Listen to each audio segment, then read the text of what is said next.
Hello, YouTube world. Hello.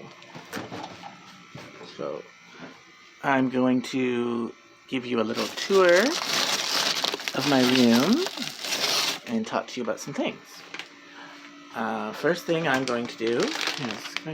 I can't do it midstream. That's okay. I'm hungry, so I'm going to be putting the very last of my chicken strips in the toaster oven here. It's difficult to do this just with one hand. Oh, I can make it work. I can make it work. Probably got this stuff before, actually.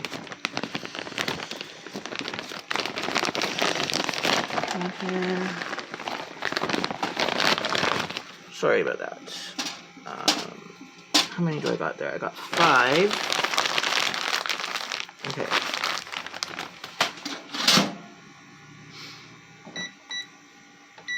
Alright, so that's going. Thank goodness for this little toaster oven, because if I didn't have it, I wouldn't be able to cook anything at all.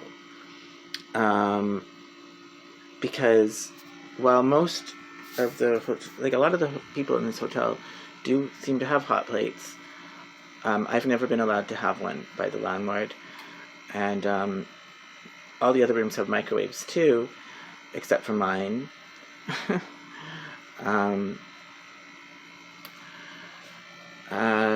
So yeah, my room also doesn't have a TV. All the other rooms come with TVs, except for mine. I don't care about that because I don't really want to watch TV, but just pointing it out. And the other rooms also come with telephone, but you could make a landline telephone that you can call the office, you know, one of those hotel room phones. Not this room. So even though this room is missing a lot of the basics, for most of the time that I've been living here, I've been paying more than most other people. Like, the guy next to me paid $350 a week right from the first day he moved in. I only got down to that. Now I pay that much too for a few months now, but only after a great deal of struggle. When I first moved here, I was paying $700 a week, so exactly double of that. I want to show you something else. So I'm doing this video on my phone because that way you can hear me properly. If I was to record it like a live stream on my laptop or through my laptop, the microphone is terrible. I don't know why. Like just one day it just decided, like, well, you can actually hear interference through it. Like, you can hear somebody typing in one of my live streams, even though I'm not typing, and conversation, people talking, and it's just me in the room. Like, something weird going on here. But anyways, here's the current conditions in Kamloops. Can you see that? Oh, it's flipped it around. I'll have to flip it back. I can do that later. But it's 33 degrees Celsius right now. And it's forecast, today's July the 9th, it's forecast to hit 40 degrees today. So it's quite hot. Quite hot here in Kamloops. I was complaining in June how cold it was. It was January. Well, yeah, January is a thing of the past. July is hotter than the pits of hell. Let's see. Yeah, I'm not going to talk about that, actually. I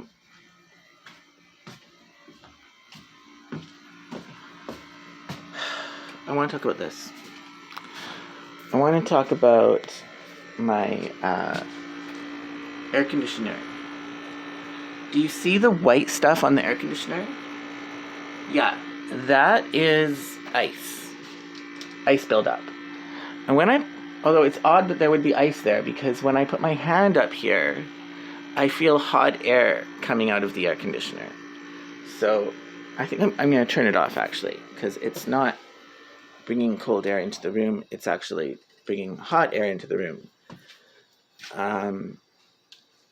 Now, the landlord of this hotel has known since last summer that there's a problem with this air conditioner. Last summer. But, he doesn't do anything about it. And anytime that I bring it to his attention, he's gonna, like, anytime I bring any kind of problems with the room to his attention, he starts freaking out on me as if, like, I'm the one who's caused it. That air conditioner has never worked. And you notice the backing is not on it. That's because, like, it's worked somewhat. It didn't always have ice buildup on it, but it's always been very tricky, very finicky to get it to work. And if it is going to work, if you're going to have any chance of it working, you turn it on, but you have to, there's like a fan inside it that you have to manually with your hand start spinning. Once it's got that initial push from me getting it to spin, the motor in it will pick up and it will keep spinning and spinning and spinning. But it won't do the initial spin. You have to do that yourself to get it going. So the reason why the backing is off of it is simply because that's part of, in order to operate it, I have to be able to access the internal to spin the fan. Okay. So I'm not going to take the backing off and on and off and on every time that I am turning it off and on while turning it on. That would probably damage it. Now, the landlord of this hotel, though, he'll make things out like they're my fault. Like, they had the fire drill inspection last week, which was, and he noticed something wrong with the door. I'm like, and he's like implying that I've done something. I'm like, there's a lot of things wrong with this room. Like, that's just the beginning. Like, there's a whole litany of problems with this room. And, another problem is that there's bed bugs in my bed, which makes it very difficult to sleep. And, I was just talking to my neighbors, and they were saying to me, "Oh, you're getting your you would have got your GST refund," and I'm like, "No, I didn't actually, because and there was something extra on it, like climate act something, or I don't know. There was an extra $100 on it, but for most people, but I did not get that. I don't get GST refunds because the government is saying that I owe them $2,000 for income taxes from I can't remember now if it was last year or the year before, but they figured that I owe them $2,000 for income taxes. And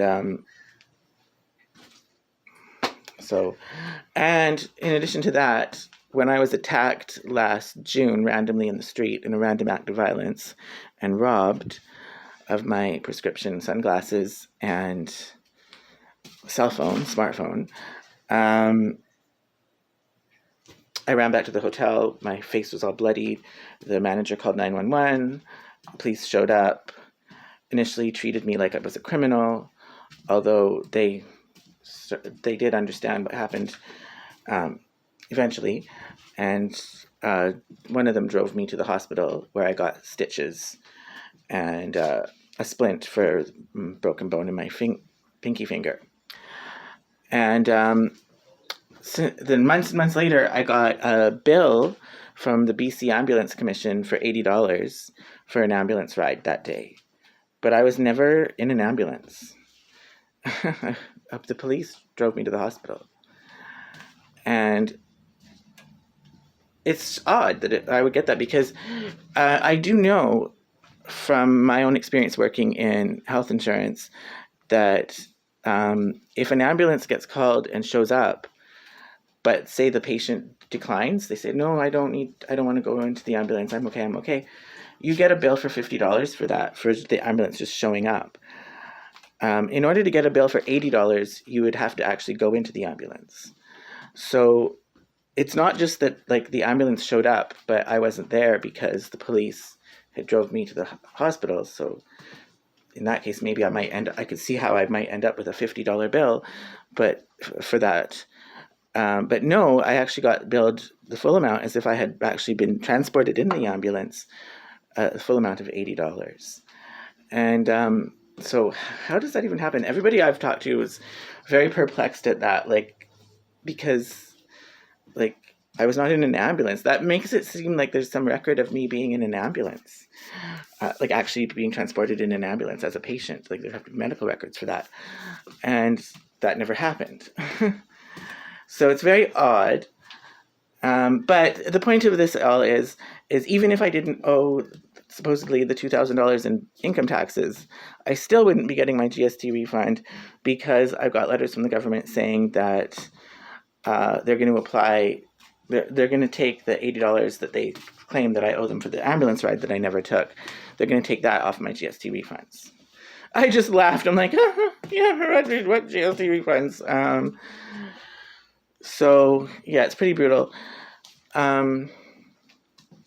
Nobody can even transfer me money. Like, say I had my parents or somebody was going to feel sympathy for me, and I was going to ask, so somebody wanted to e-transfer me money to help me out. They can't, because my bank account is overdrawn hundreds and hundreds of dollars. I haven't even used my bank account for like a few months now, basically, because of this. The only transactions on my account are service charges. So I feel like it has to do with this credit card that I had that, I never even had a credit card for most of my adult life, but just before I lost my income totally unexpectedly last year, for whatever reason, the banks were offering me credit cards, and I took it as a chance to build up my credit. But just so as luck would have it, I got cut off from my disability claim like the next month, or right around shortly after that. And so, oh well. So anyways, I ended up maxing out the credit card. I haven't been able to pay it back. And so there's service charges to do with that. And I just feel like what the government is doing to me is outrageous. And I'm just wanting to put this out there, because I get accused a lot of the time of being negative, and that I'm causing all these problems. Like, everything bad that's happening to me is all my doing, because I have this negative mindset. And I really think that that's not true, because for the most part, like, every day I still make my music videos. I still sing and dance. I collect cans, because that's the only way that I can get money. And I make the best of it, right? Like, I am making the best of it every day. And I don't let these things bring me down. I really don't let them affect my attitude, for the most part. I mean, I'm only human. So I'm just wanting to take this moment, I guess, to register that, to say, like, look how shitty things are, and there's not really anything new about this situation, but just look how shitty it all is. And I still have stayed positive, quite positive, on the day-to-day throughout all that. And so yeah. And tarot card videos that I watch, they're all talking about how things are changing. Karma is being doled out, supposedly, to everyone. So bad karma, good karma, everybody's karma is being doled out.